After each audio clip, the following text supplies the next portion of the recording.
Hello बच्चों, let's see this question. This question says the focal length of an eyepiece and the objective of a compound microscope are 5 cm and 1 cm respectively, and the length of the tube is 20 cm. Calculate the magnifying power of the microscope when the final image is found at infinity. The least distance of distinct vision दे रखा आपको 25 centimetre. तो यहाँ पर compound microscope के बारे में magnification पूछा है, तो की कॉन्सेप्ट लिखें. की कॉन्सेप्ट, तो आपका की कॉन्सेप्ट क्या है? मैग्निफिकेशन. मैग्निफिकेशन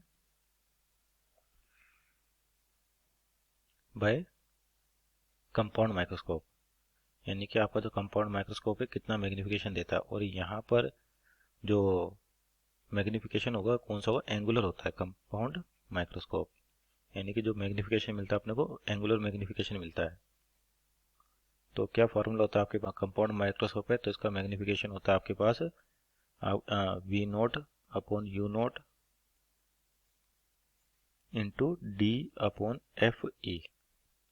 केवल मैग्नीट्यूड की बात करें तो वो देखिए किस तरीके से कंपाउंड माइक्रोस्कोप होता है. एक ऑब्जेक्टिव होता है आपके पास और एक होता है आईपीस. तो ऑब्जेक्टिव की आपको जो फोकल लेंथ दे रखी है कितनी? फोकल लेंथ ऑफ आईपीस तो देखिए 5 सेंटीमीटर.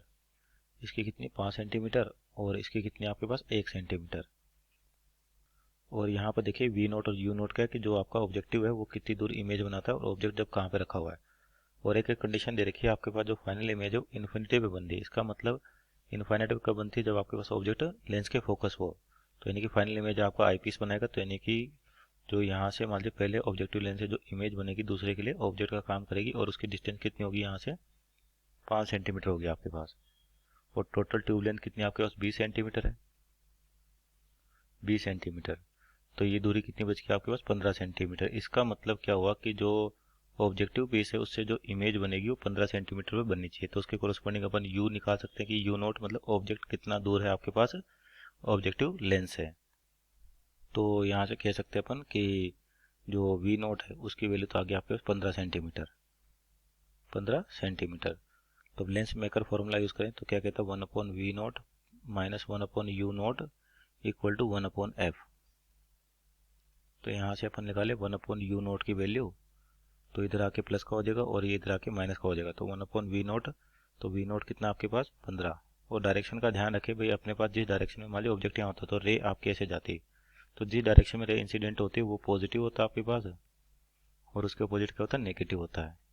तो यहाँ पर वी नोट जो है वो in the direction of incident है, तो यानी कि प्लस का 15 आएगा. और फोकस कितना दे रखा है इसका? 10 सेंटीमीटर दे रखा अपने को. 1 सेंटीमीटर दे रखा, सॉरी. तो 1. तो यहाँ से सोल्व करें तो यू नोट की जो वैल्यू आ रही है यानी कि ऑब्जेक्ट की पोजीशन आ जाएगी माइनस 14 अपॉन 15. 14 upon 15 centimeter.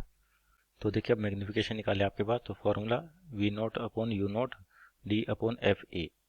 तो यानी कि जो मैग्निफिकेशन प्रोड्यूस होगा आपके पास वी नोट कितना आ रहा है? V naught 15 centimeter. और यू नोट कितना आ रहा है आपके? 14/15. 14/15. तो ये ऊपर जाएगा आपके पास. केवल मैग्नीट्यूड की बात करें यहाँ पे साइन कन्वेंशन से, यानी कि जो माइनस है उसको लिखने की कोई जरूरत नहीं आपके पास, केवल मैग्नीट्यूड बताएं इसका. Into D. डी कितना आपके पास? 25 centimetre. Least distance of distinct vision कहते हैं जिसको अपन. और जो दे भी रखा 25 सेंटीमीटर.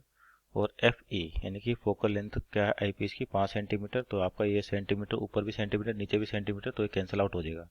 तो यहाँ से एम की वैल्यू कितनी आ जाएगी आपके पास? ये से जाएगा 3 टाइम्स. और ये हो जाएगा आपके पास 25 इंटू 3 इंटू 15. तो ये आएगा 70. तो जो मैग्निफिकेशन जनरेट होगा वो कितने का होगा? 70 का होगा. So this is our final answer. Hope you understood well. Best of luck.